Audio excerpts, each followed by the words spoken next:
Hi, everybody. Welcome back to my channel. My name is Yvonne. Today, I want to talk a bit about American politics and Joe Biden not running for re election. Political earthquake. Whoa, I didn't see that coming. And I was like, oh, the tremors. This is an earthquake moment, a political earthquake moment. So I'm here for it. I'm here for it. I love it when, moments like this happen because this is a moment in history. So I'm here for it, and the I'm just waiting to see what's gonna happen next, who's gonna be the nominee, and all this other stuff. But it was very interesting to just follow the conversation surrounding this particular political move by Joe Biden, who is of course a very seasoned politician. So he he's moving like a seasoned politician. So I'm not 100% surprised. I am, of course, the earthquake uh is a big deal, but it's not a deeply surprising move from somebody like a seasoned politician, because seasoned politicians make moves like that. And this is because of the fact that they've been in the political field for a long time. So some of the moves they make are, moves that are well thought out, based on what the situation is.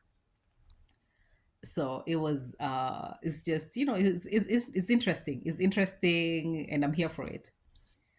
And when I view American politics, I do view it from a global point of view. I don't view it at a local level, although politics is local. Politics is local, and the local issues, of course, normally drive the reasons why voters vote for particular candidates. This is not true worldwide because of the issue of electoral fraud. So when you're dealing with major electoral fraud, um, when it comes to elections in other countries, the results, the people you have in power may not be a true reflection of what the people want. So that's a major thing with electoral fraud. When you have electoral fraud, is you're having people in these positions of leadership who are really not the leaders that people have chosen. So this is something that, of course, America has worked very hard to eliminate from their electoral system through there are very many ways they have worked to eliminate this. And part of the reason they have done that is because America, of course, and Europe, these countries are Western civilization. These countries are originally Western civilization, and the pioneers of Western civilization is white men and women, but it is they're the Caucasian population, is they're the pioneers of Western civilization. This is something that I think needs to be uh, emphasized when it comes to looking at democracy and looking at um, Western civilization in general. That the pioneers of this are white men and women.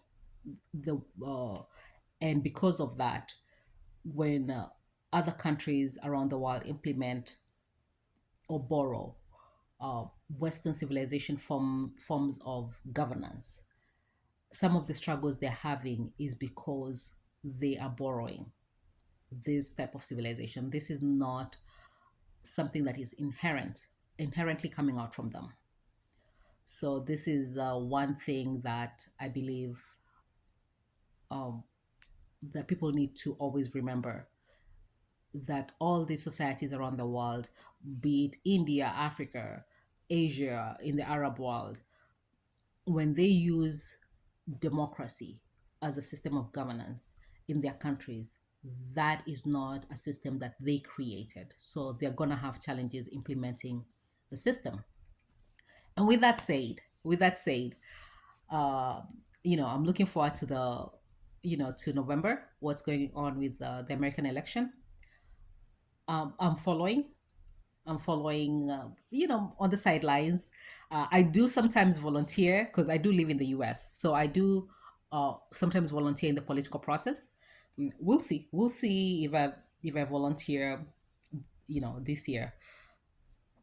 If I have some time, I will try and do some campaigns. Go make some phone calls, talk to people here and there. It's always fun. It's always fun participating in the political process, because you can complain all you want. If you don't participate in the political process, you're basically not effecting change.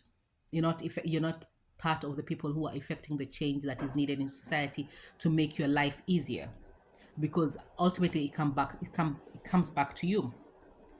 And for someone like me, my issues, the issues that I find interesting, or the issues that I follow keenly, are basically uh, issues dealing with climate change, because the weather, whew, sometimes it's too hot. It's so hot, and sometimes it's so cold. It's so windy. It's floods. It's so the weather for me is a major one. And living in North America, the weather can really turn your life upside down. So for me, climate change is a big one. When it comes to cost of living, that's a big one for me also, because I do believe that full time should be 32 hours, not 40 hours. And also, I do believe the quality of life. It's important for us to relook at the quality of life that we're living, especially those of us who live in urban areas. Uh, there is aspects of the urban life that needs to be adjusted. Let me say that. And one of them, I do believe, is how many hours people work for full time work, and how much they're compensated for it. And then also what they do during their free time. I think this is a discussion that society needs to have in order to be able to reduce some of the mental health issues that are going on in the community. Um, and also physical issues, but they're interconnected. Your mind and your body, it's the same thing.